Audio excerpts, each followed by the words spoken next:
So yeah, no water. Ah. Orange rings going around. Those are not going to give me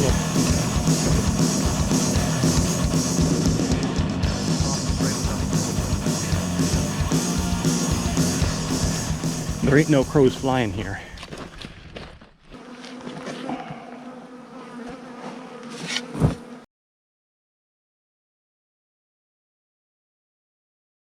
Last time on Across the Mojave, I hiked 2 days from the Colorado River in a quest for water, hoping to find some in a natural tank in the Palo Verde Mountains, Tadpole Tank. Still behind schedule from my encounter with the reeds, I arrived 3 hours past sunset to find the tanks bone dry. It's not wet down there at all. The question is what to do about it. I think the short answer is I'm gonna set up a camp. Okay, well, it's morning here at Tadpole Tank. Nice dawn going on with Moon and Venus there rising, or setting. No, that's rising. Yeah, they're also rising. So, still getting my camp taken down.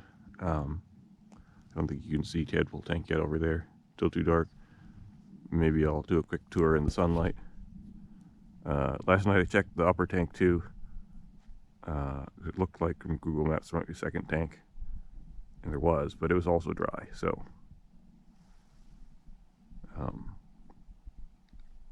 there is technically another spring about 3 miles from here called Clap Spring, but the legend is that it's called Clap Spring because it produces venereal disease-like symptoms when you urinate. The clap being an old name for syphilis, or no, gonorrhea. So I'm not entirely sure I want to rely on drinking that water. Fortunately, I had another option. My retired parents had graciously volunteered to drive out and bring me water if I was ever running out. We had 35 pre-arranged, minivan accessible meeting locations along or near my route. The nearest was only 3 miles away. So I've called in a water drop for, whenever my parents come in. Okay, let's just do a little breakfast tour of Tadpole Tank here. So I didn't actually do much of an intro of the Palo Verde Mountains because it was dark and you couldn't really see anything on the camera. But we're in the Palo Verde Mountains. There's a variety of rocks here, including, I think, some of the Quitson volcanics. These, if you can see, they're made of, rounded chunks of rock and sand. So these are conglomerates and sandstones.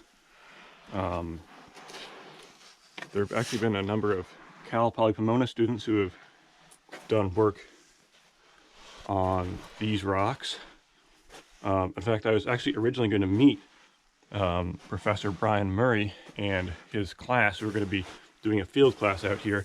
Unfortunately, because of the Omicron wave, that got postponed to later in the semester, and so they weren't here, which is too bad because they were going to resupply me with water in case the tanks were dry. And I was actually going to have Professor Murray talk a little bit about the geology here because he's the world expert at this point. But I think the the summary I remember, and so I put it in my notes. For most of these things I've been writing notes of what to talk about, but I don't have any notes on this. But what I vaguely remember from going to some theses is that it's not the Baus Formation. It's, I think, the Soledad Rojo Formation or something like that. And it's quite a bit older, Miocene, rather than, I think the Baus Formation is supposed to be related to, like, the Colorado River, and this is related to core complex extension, or something like that. But that's what the rocks are. And then in this particular area, the tanks here, basically this is just an area where, because these are resistant rocks, occasionally this canyon floods in really big floods, and then that scours out these deep gorges, which then water can accumulate in. And if you were paying attention back in that last part back there, it was actually, I went down quite a bit from where my camp was, down into that gorge, even though I was walking upstream. So it would be several feet deep after a rainstorm, and then it takes a while for that water to evaporate, especially because it's down in a dark little hole. Now in this case, I suspect the last rainstorm was probably in September. September is enough time for the tanks to empty again. So there's another tank up here, which was also empty. So yeah, no water. Well, better finish packing up, get out of here. Okay, so now I just need to get back up to the road. So I back up across the road into the wilderness area, the Palo Verde Mountains wilderness. I filmed this actually coming down, but it was dark, so I don't know if that came out at all. So all just going up. They recall it being sort of a fun wash. But yeah, cool sculpted rocks, sculpted by the flow of water. You can see the streamlines where the water has sculpted the rock. Okay, so here's the road.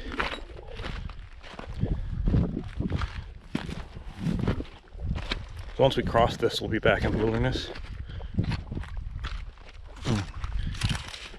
Or once we get like 25 feet past it, we'll be back in the wilderness. Probably back in the wilderness right now, but I'll walk a little further before I turn left. Ultimately, we actually want to parallel the road. And then about 3 miles north of here is where I'll await a water drop. Anyway, I just, my parents graciously drove out a can and delivered me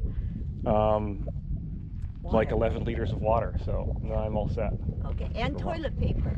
Yeah, toilet paper is also useful, especially when you're eating a lot of dried fruit. Okay. Okay. All right, well, have a good Bye-bye. next walk, Nick. Have a We'll see you good at hike Corn around Spring. here. Okay. From here, I had to cross the Little Chuckwalla Mountains and part of the Big Chuckwalla Mountains, covering about 25.5 miles or 41 kilometers before my next opportunity to refill water at Chuckwalla Spring. If there wasn't water there, I would have to hike one more day to reach Corn Spring, which has a campground and a stable supply of water, where I was planning to meet my parents again to get my next food supply drop.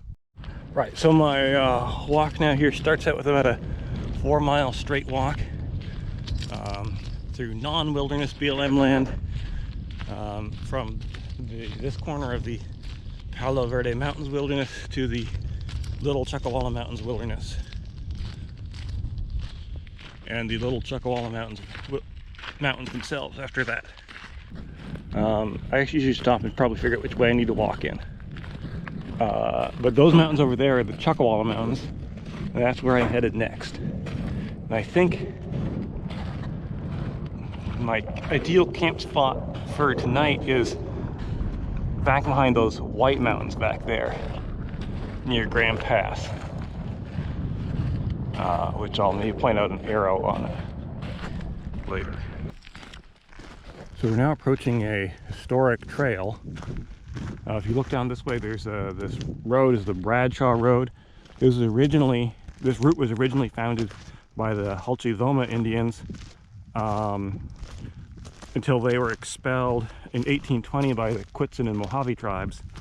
And then in 1862, William Bradshaw got some information about this route from the Maricopa Indians and Chief Cabazon of the Cahuilla Indians, and then created this as a wagon route.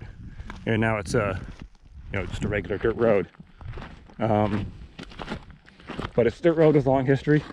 And now on the other side of this road, once we go 25 or 50 feet or something, then we're into the Little Chuckwalla Mountains wilderness and getting reasonably close to Little Chuckwalla Mountains. Now I still need to get to the mountains. I'm actually not going to these part of the mountains because, again, my main goal, I need to walk pretty far west for the next few days.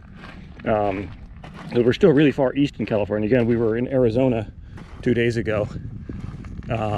We need to get west towards Joshua Tree National Park. So I'm actually heading towards the right of those two black peaks there.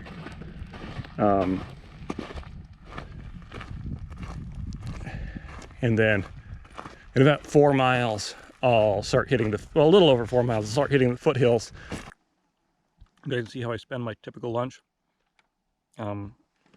Sit down, take a load off, take my shoes off to let my socks and shoes dry out a little bit. Last night after my late night hike, I took off my socks and I don't know, my feet were all swollen white, sort of like the way that your feet look when you have a blister. So I was sort of worried I had blisters covering like significant portions of my feet. But in the morning they dried out and didn't look quite so bad. And there was only one obvious thing that looked like a blister, so probably okay. I also washed some of my other clothes. When I got my water pickup, I got a little extra water. Used a little extra water to wash some socks, etc. They've been sitting in my pack, but they'll dry out a little faster if I hang them up while I have my lunch. But pretty soon I got to get back on the road. Those miles don't pass by themselves. Here we come to an outcrop of rock in the creek bed that looks like granite. This is probably one of the 80 million year old Chuckwalla Mountains granites, or little Chuckwalla Mountains granites. I don't know if this particular pluton, this particular random piece in the wash has probably not been dated, but there's a big pluton in near Grants Pass dated 80 million years that I think looks similar to this. But the interesting thing about here is these rocks play something called Liesegang banding. You see those orange rings going around them? Those are not an original part of the rock. Those are formed as sort of a weathering process. You can see there are all these cracks in the rock, and the bands go circling around the parts inside of the crack. So basically, there's some sort of iron-rich fluids going through the crack, and then those sort of filtering through the rock and leaving sort of bathtub rings behind as it stops in various places. It's basically, I don't know, the details that are complicated is how it gets to be rings. In this case, the iron probably even comes out of the granite. It's probably weathering out of the dark minerals and just then being reprecipitated as rust, which is red. So, you know, most iron on Earth is actually in the reduced state of iron 2+, in the inside of the Earth. But at the surface, that will rust to iron 3+, which is basically, well, rust, which is red. So whatever that phenomenon that gives that banding usually happens close to the surface if it's going to give you a red color like that. Although it's possible to get Liesegang banding in other colors if there are other chemicals that are causing the colored bands. Okay, anyway, onwards and upwards. Okay, so we've been coming up this alluvium again for what seems like an interminable time. But finally, there are hills we're coming up on. I don't know, I was starting to think, oh, I don't know, it's like 3 something. I was starting to think, well, I don't know if I'll make it to my camp by dark. Maybe I should just go around in the alluvium because that'll be faster. But then I realized I was starting to get close to the hills and I was like, oh, mountains. And I got all excited and now I'm pumped again. You know, I don't know. Maybe as a geologist, the mountains are just a lot more interesting. There's stuff to see. It's easier to navigate. There are landmarks. You know, out in the plain, you're just walking endlessly, and there are all these little canyons that are just deep enough to be annoying to climb out of and block the view, but not deep enough to be entertaining. Here I'm sort of playing the game between the bottom of this canyon is variably choked with thorn trees. And the walls are very rocky, so it's sort of just trying to pick. Sometimes the canyon bottom is a little easier. Like here, there's not too many thorn trees. But then when the trees close in again to form an impenetrable wall of thorns, then go out onto the walls again, or on the sides of the canyon. Ooh, look at that. Those mountains are looking pretty now. And the sunlight coming in under the clouds at a somewhat reasonably low angle, but it makes for a nice lighting effect. Fortunately, we don't have to go over those part of the mountains today. But when we get to the big Chuckwalla Mountains, I'm going to have to deal with some of that stuff. Now we're just going to head off this way. And I think we're getting over this little saddle here. We might be actually heading up the higher one out that way. I'll go over the low one first and then decide which way I'm going. I think once we get over this first little low pass, then we're actually over the crest of the Chuckwallas and on the side that drains to the north.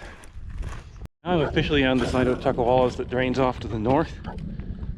And I think I'm supposed to head over that pass there to the right of the sun. Unfortunately, this is this awful boulder stuff the whole way, which is really slow going. So we'll see how far I make it before it gets too dark to navigate this kind of terrain. But okay, coming over this ridge, which is not my high point of today, but will be a high point for a little while, hopefully. Let's just come up here to enjoy the view.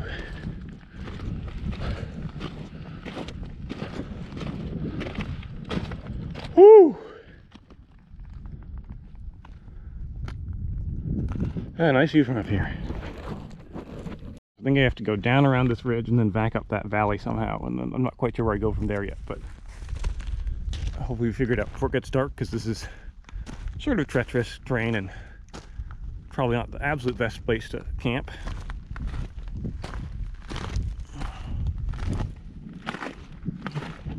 Okay, I think I figured out what I need to do.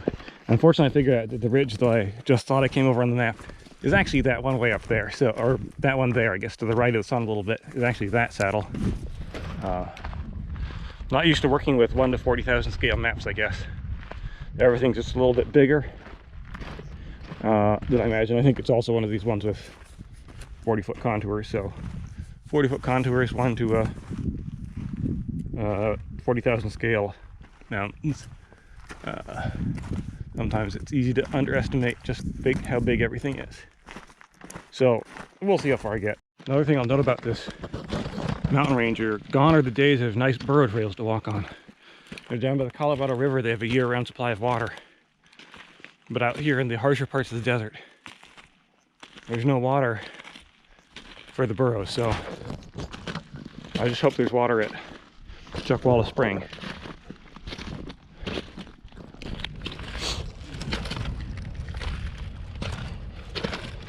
I see I'm gaining unnecessary elevation because I need to be down over there. But you can't really walk on the side of the ridge very easily, so you gotta go to the top or go home. If we're in burro country, there'd be little burro trails that went around the tops of the peaks, so you didn't have to go to the very top, but we are not in burro country.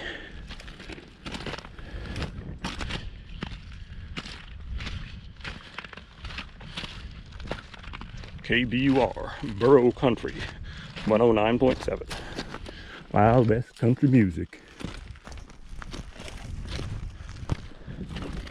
I seem to have unfortunately planned this track with just enough knowledge of my abilities to make it possible, but with enough over-optimism to be extremely difficult. I have been starting to feel something I don't normally feel when out in the middle of the wilderness. Loneliness. Not quite sure why I'm feeling that way today, but I guess normally if I'm out working in the desert, I'm doing a lot of geologic mapping. I have a lot of, very intellectually stimulating things I'm worrying about, or I'm teaching students, and my mind is preoccupied with other things. I guess just doing something that's primarily putting one foot in front of the other. And I was coming up on the north side of the Chuckwalla and said, well, they face the Interstate 10. There's probably cell signal up there. I can call my wife. But so far, it appears to be no dice. Well, it is beautiful out here, at least. Got to give it credit for that. Even if it is a little bit. It's awe-inspiring. Beautiful and just a little bit terrifying.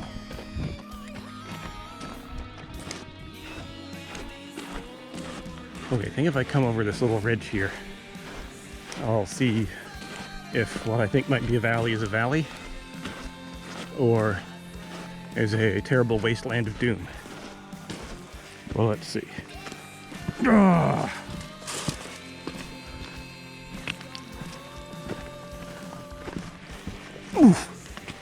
Sorry, I make noises when climbing mountains, and I'm putting on my pack too. I haven't filmed that yet.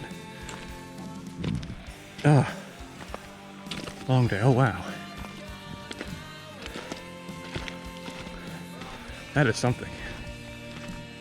That's gotten better since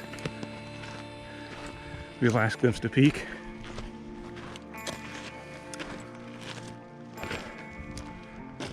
Okay, this looks like a valley. It doesn't look like a friendly valley, but it's at least flat-esque. Here, enjoy the sunset while I look at the map.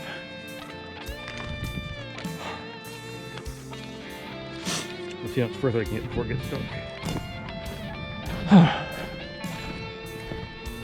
Starting to run out of steam a little bit. In this kind of terrain, there's only so much darkness I can handle. If it was actually a flat valley, I could march right across it, even after it got dark. But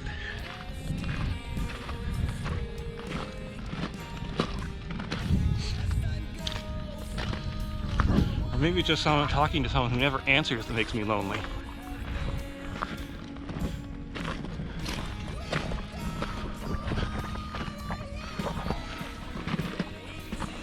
Whew. Look at that.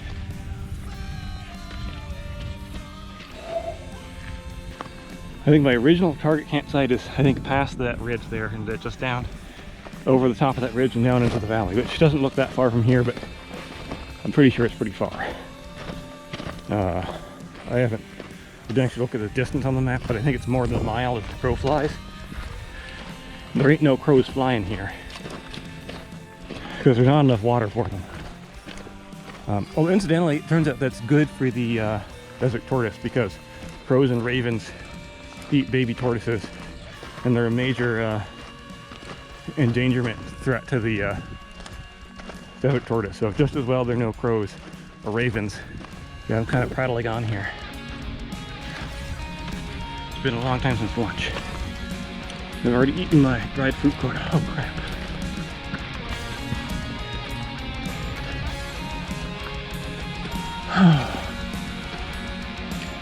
That was nasty. Blech. Of course, I drew a straight line on my map across this valley, so all the zigzagging back and forth getting into the canyon is extra mileage. I'm just going to focus on trying to get another mile in before it's too dark to see. Well, dawn is coming. I think it's lighter already than when I got here, so time to leave camp. Maybe you can see this. This fire circle was actually already here when I got here, so I'm going to leave it there. I actually had 3 pieces of ancient cut up 2x4 in it that were cracked and shriveled like they've been sitting there 80 years. So, time to contend with this thing that looks like a valley but is full of little canyons in it. It'll be a little bit easier to navigate while I can see. I'm starting to get sunlight up on the Cragglies. Seems like the canyons are getting deeper and the benches in between them narrower. So I think I'm going to drop into the canyon and I guess stay in the canyon. It's not too bad.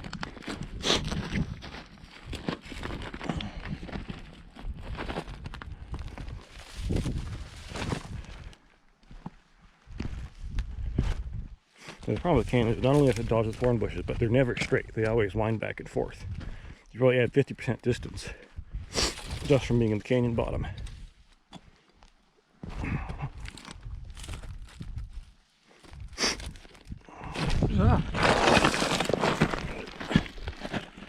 Okay.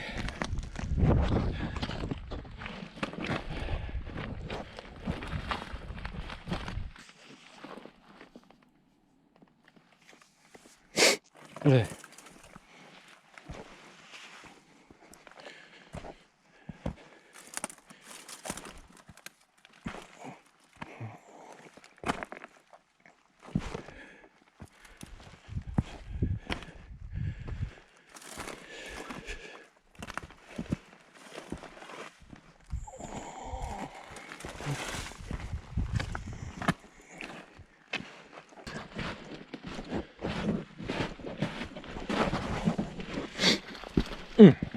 And because it's a very tiny canyon, it's not worn very smooth.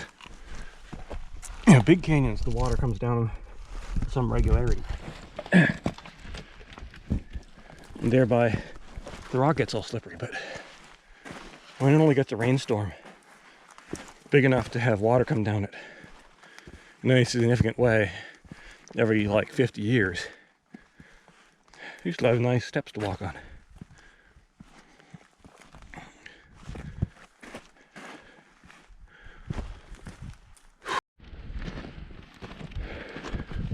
Okay, so coming up over this pass, we should then be presented with our last pass for the little Chuckwalla Mountains.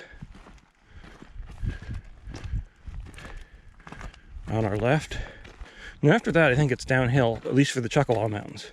And this afternoon, we'll have to climb in back into the big Chuckwalla Mountains, which fortunately aren't super big until the northern edge. I guess I'll actually be spending 3 or 4 days in the Chuckwalla Mountains. But they're actually kind of a big mountain range. Okay.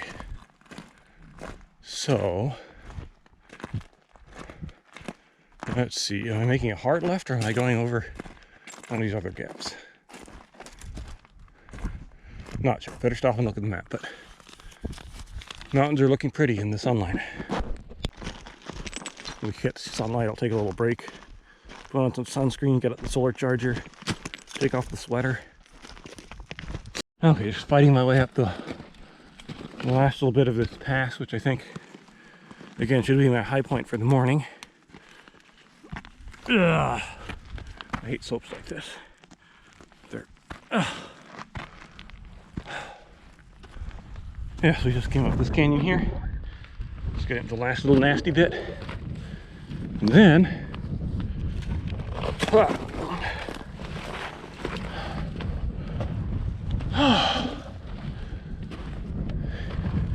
Maybe just to go down this canyon. Then we walk on Liesegang for a little while. And then we turn right into the Chuckwalla Mountains. Okay. Well, this doesn't look so bad, at least.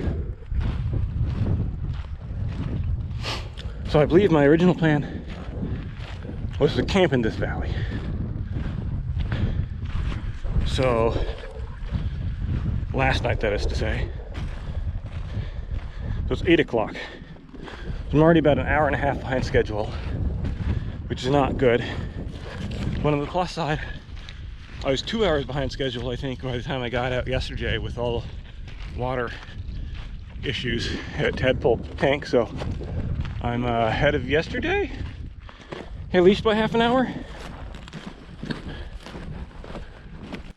We're actually coming out in Blueveal Plain pretty soon here, so I think it's time for me to quit the wash.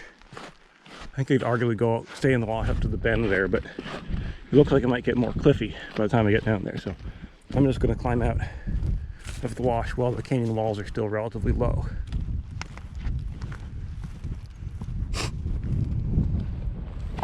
So we just came down the canyon back over there, cut across that sort of bouldery field.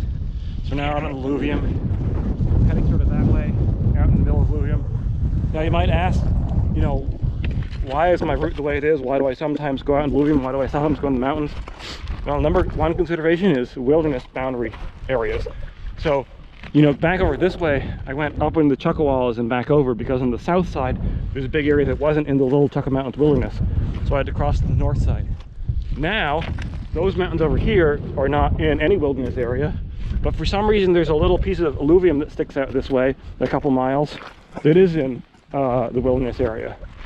So, I'm just walking at a couple miles of alluvium till this wilderness area ends, and then there's several miles of gap of no wilderness. So that'll be the end of the little Chuckwalla Mountains, and there's several miles to walk back that way to get into the Chuckwalla, or as I sometimes call them, the big Chuckwalla Mountains wilderness. Well, I seem to have come across my first barbed wire fence of the whole trip. I don't know who put this fence here and when, but it's in pretty sad shape. I think you can just walk over here and step over it. Sorry, this is not going to be as exciting as so much exciting fence hopping as some YouTubers. This is all public land, but the BLM has occasionally granted grazing rights out here. You might think, well, why could you graze out here? And there's people have attempted to graze cattle in the California desert. Apparently some of these plants are edible. Not the choyas here. Choyas, by the way, are very nasty cactus because they have barbed spines. So if you so much as gently brush against them, they'll immediately like jam into your skin and be impossible to remove. So don't mess with the choyas. Sometimes they look sort of fuzzy and cute from a distance. In fact, there's a species, this might be even it, there's a species called the teddy bear choya. I don't know, anytime I see a choya and I see this weird little lattice skeleton on the inside, it makes me feel sort of like, you know, when you see like a cyborg, like in a sci-fi movie, and it's got like a metal skeleton on the inside. Well, according to GPS, we finally arrived at the northwesternmost corner of the Little Chuckwalla Mountains wilderness. And these white mountains here are actually the first really well-dated intrusive rock we've passed yet. So these rocks are made of a granite called the granite of Grand Pass, or maybe it's the granodiorite of Grand Pass. I don't remember. Certainly, stuff I've seen in the washes looks more like granodiorite, and it's dated about 80 million years old. And so we're going to start seeing, as we go further west, a lot of these granites and granite-like rocks. And those are all created basically as the fruits of giant volcanoes that were here during the time of the dinosaurs. At that time, there was a subduction zone where oceanic crust was being pushed down underneath the continent here and creating these big volcanoes. And these ones that are younger, on the younger side, there might be some other stuff going on besides just regular subduction zone, but we're not going to worry about that right now. Anyway, so for now, I'm going to leave the wilderness and head up into the Chuckwalla Mountains. You can see there's that red butte there, and heading up, I think somewhere on the right side of that, and hopefully I'll find Chuckwalla Spring, and hopefully it'll have water in it. So just a little update, we climbed up out of the plain behind us on this nice road. Now we're starting to get up into the mountains proper. More colorful yellow tuff. Remember, tuff is the rock formed from explosive eruptions of relatively silica-rich volcanic rock. Yeah, this milky cracked stuff, that probably is opal. This would be common opal. Not the precious variety.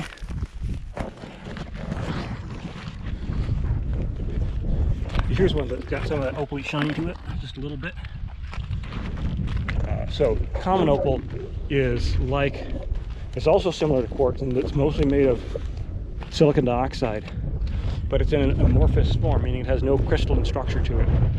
And it's also got water in it. In precious opal, the amorphous silica is actually arranged in little spheres about the size of a wavelength of light. And that's what gives it those pretty colors you get. But in common opal, I mean, it looks nice enough, but you don't want any fancy colors out of it. There's only this green stuff here. This green rock here is colored, I'm sure, by the mineral seladanite, which is a sodium-bearing, well, it's a mineral. We'll just leave it at that. But the green color actually comes from iron, which is common, so it's not very valuable. Sometimes people mistake this green stuff, which is seladanite, for copper minerals like chrysocolla or malachite. And copper minerals tend to be valuable. Sorry, am I putting my shadow right on it? Okay, that's better. And so whereas copper minerals are valuable, this seladanite is not. So occasionally I'll be walking around the desert, I'll see like a prospect pit where someone, you know, is digging, looking for valuable minerals in a pile of seladanite, and they clearly hadn't taken off of their geology classes, because seladanite is not associated with any valuable ores, but the copper minerals are, so got to learn to tell those apart. The best way is just the shade of the color. Slatiny is more of a, I don't know, I guess more of a forest green, whereas the most common copper mineral is chrysocolla, which is more of a bluish green. Malachite is closer to a forest green, but it's usually, I guess, a little brighter or lighter in shade. Moving along here, I temporarily found a road, although I don't think it's coming across this canyon. So I think the last ridge I need to go over is that next one. I think I can just see a burrow trail going up one of the steep patches there, so I think there's hope for getting out. Otherwise it looks really steep on the other side there. Hot damn, those are Jeep tracks. They did winch the Jeep up here. Or I assume they used a winch for that part. I don't know how else you get the Jeep up, that's nothing that steep. I have trouble getting traction with feet.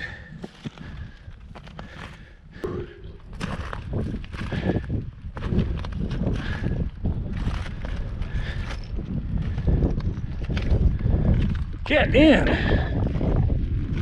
Okay, well, at the top of this ridge we reached 3 important milestones. One is the high point of the day. And in fact, it's the high point of our whole trip so far. At a still relatively modest 2,140 feet, which is about 640 meters. Secondly, in a more literal sense of milepost, this is marks 100 miles about along my route since Mexico. 100 miles in 6.5 days, which I'm sure that, you know, the ultra marathoners will be laughing at me, but they don't run across this stuff. Or maybe some of them do, and they're hardcore. But and then the third important milestone is lunchtime. Yeah, that is presumably not the way the Jeep got down. It's presumably not the way I'm getting down either, unless it looks a lot better from up close than it does from here. Yeah, you got to go around.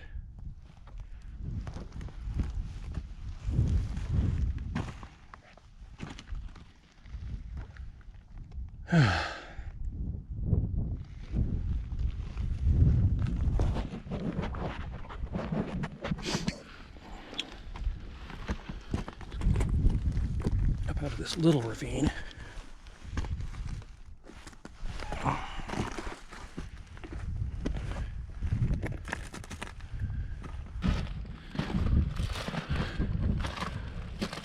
Okay.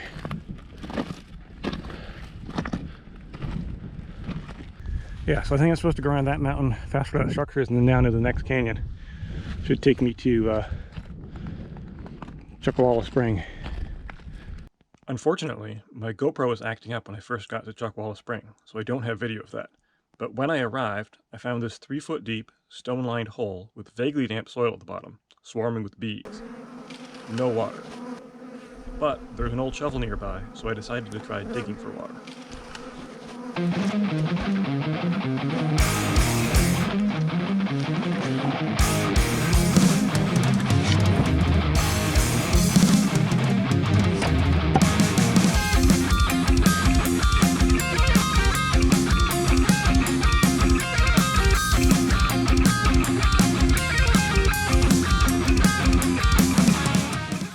Well, here I am at Chuckwalla Spring. You see this rock wall here. There's sort of a well here actually. And the bottom of the well when I started was here. You can see the leaves that were down on it. Now I've gotten down about 3 feet below that. You can see there's where I started. There's my foot, about a little over a foot down. There's the bottom. No water yet. Hopefully I get some water, or it's going to be a long, dry walk. Okay. Well, I've been digging for a while longer, as you can tell by the piles of wet dirt. Fortunately, the bees are now being attracted to the piles of dirt and away from the hole. You can see I've gotten about, oh, hey, there is water in there now. Okay, you probably can't see it from up here. I probably need to drag it a little bit further, actually. So I just finished digging this a moment ago. You can see where the leaves are there. Here, I'm going to climb in a little bit here. So where the leaves are here is where the original bottom of the hole was, and I've dug down about another 3 feet further. You can now see there is in fact water starting to collect in the bottom. Now that's not going to be enough to pump yet, so I need to dig a hole a little bit deeper. But it's progress.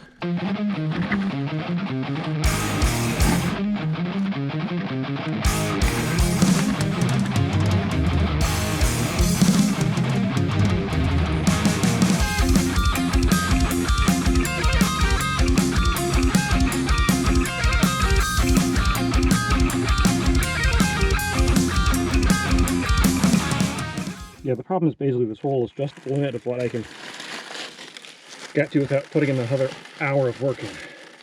I have limited hours of daylight here. On one hand, I'm hitting gravel, which makes it harder to dig. On the other hand, I know that gravel has a higher hydraulic permeability. That is to say, water can flow through it more easily. So I'm hitting a gravel layer. That might be good for the rate at which the hole fills up. I can see the gravelly side is where it's wettest.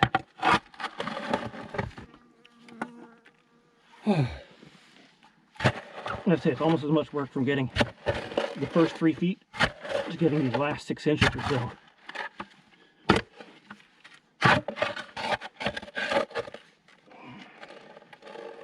At some point, obviously, I can just wait and let it fill up, but again, I'd like it to have enough. The deeper it is and the bigger volume the hole is, the easier it will be.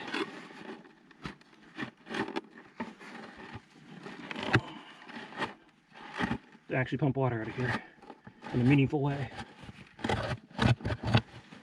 Okay.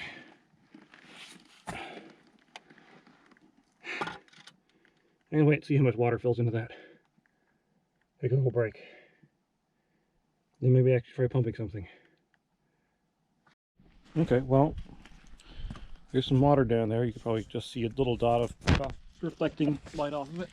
Let me try and climb down here with my pump, kicking as little dirt into it as possible. Good news is this pump is good at handling lots of dirt. So that's not a problem. Okay, just dangle this thing down here. Yeah, just stay there till I get you.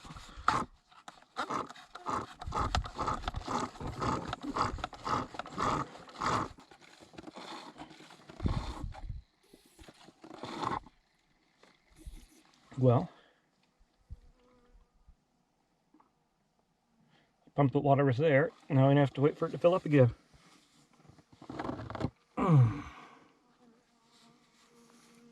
It'll take a long time.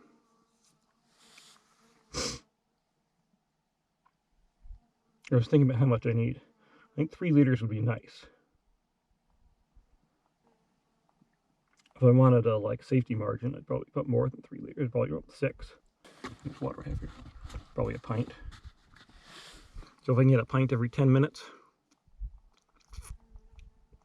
that's 3 liters an hour. If I sit here for 2 hours doing a little pumping every few minutes, I could get. I could in theory get 6 liters. I don't think I have patience for doing more than about 3. And that's going to take a lot of patience. Well, you guys don't have to wait with me. Okay, well, the good news is that I did manage to get some water out of the hole. The bad news is, first of all, I didn't get nearly as much water as I would have liked. I think my estimate of how quickly it was refilling was a little high. I got, I don't know, if I had to guess, probably 1.5 liters. Now I already had, I don't know, it's hard to tell with the water bag exactly how much you have, but anyway, not as much water as I would have hoped for. And the other bad news is if you look at the level of the sun, it's already after 4. And my intended camp for the all wilderness route, or not all wilderness because we're not in wilderness now, but for the mostly wilderness route to Corn Spring, my intended campsite is 6 miles from here, and those are 6 pretty rugged miles too. And so with only an hour of sunlight left, I don't think that's realistic.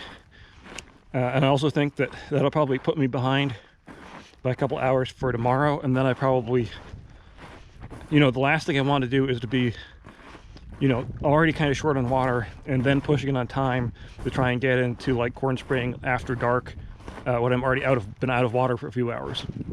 So I think I've made the executive decision that instead of trying to take a rugged all wilderness route through the mountains, I'm going to just go around in the alluvial fan north of the mountains, the big open plain there, and that should, it's about 15 miles still. It's not like it's close.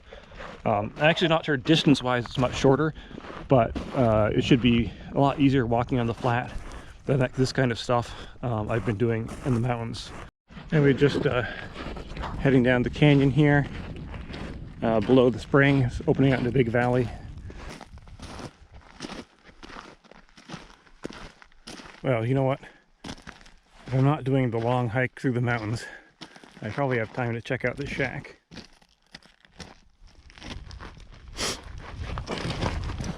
Maybe someone left some gallon jugs of water in it.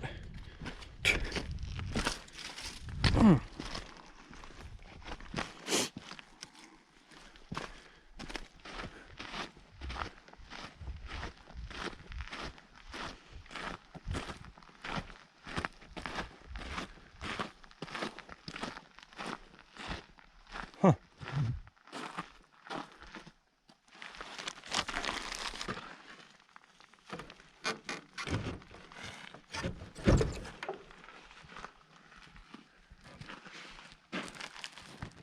Nice little cabins. Looks like it's being made. Yeah, I guess there's some cracks in the roof. Don't think I'm going to sleep in here. It's got a lot of bat droppings, but I think I'll prefer to sleep outside. But yeah, it's actually pretty good shape. Probably dates to the time of whatever those mining workings are, which didn't look super old. Yeah, there's lots of plastic stuff. This was probably like 70s or I don't know. Wonder if that's like a heap leach mine tailings pond or something like that, or I don't know.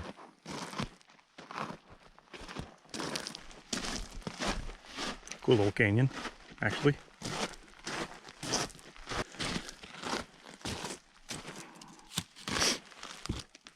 Another problem I have now that I'm sort of off my established route is that I'm sort of to the edge of where I have the detailed 1 to 40,000 scale maps. I do have a 1 to 100,000 scale map, but on alluvial fan, that basically doesn't show anything other than flat, even if there are big nasty canyons.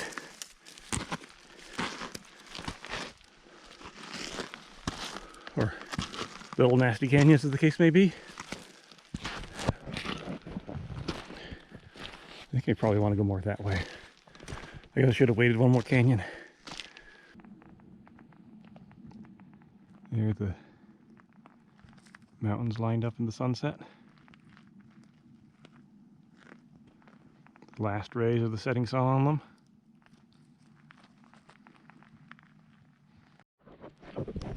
Okay, well, I found a pretty good spot for camp down at the end of these foothills here. Skies not completely dark yet. I guess the GoPro actually is still getting pretty good footage, so picked this little spot right at the base of the hills. Got good clearance for a fire. Got some good dead mesquite trees over there. So if I have to go off my route, at least I'm going to milk it for what it's worth. You don't have an axe. How do you chop wood? Well, as a geologist, you better guess my answer is going to involve a rock.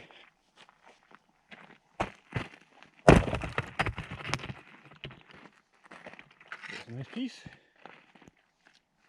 Welcome to my kitchen. So here's what I normally eat. I normally start by taking some bacon, cutting it up, and then I'll fry that up in the fire, and then I'll add some vegetable powder, which doesn't sound good, but actually with the bacon it's really good. And then make soup, and then I'll also make campfire bread.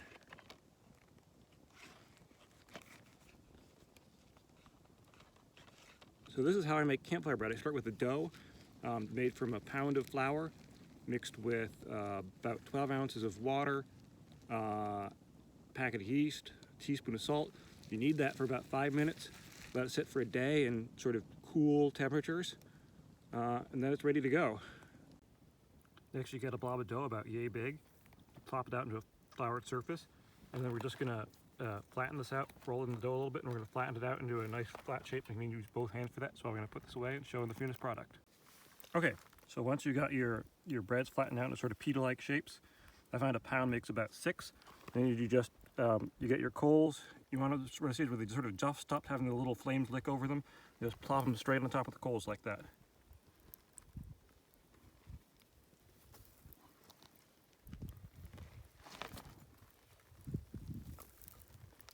There, I can fit about 3 on there comfortably.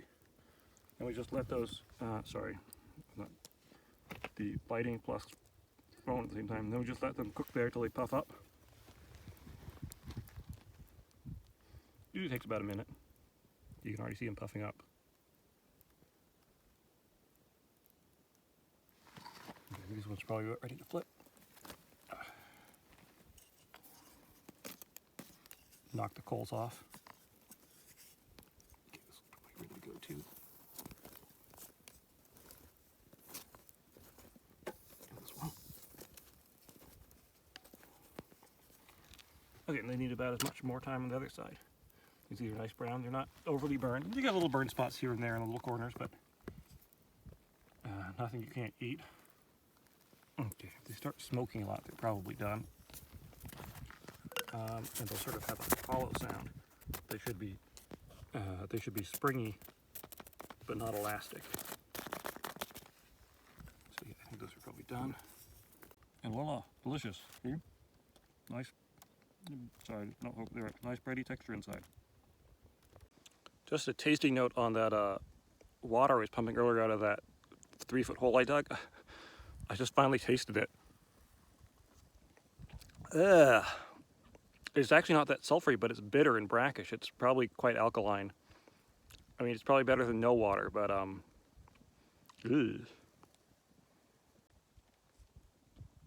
anyway, so I used the brackish water for making my soup. Hopefully, in soup, it's not the spinach covers over the bitterness and the bacon covers over the saltiness.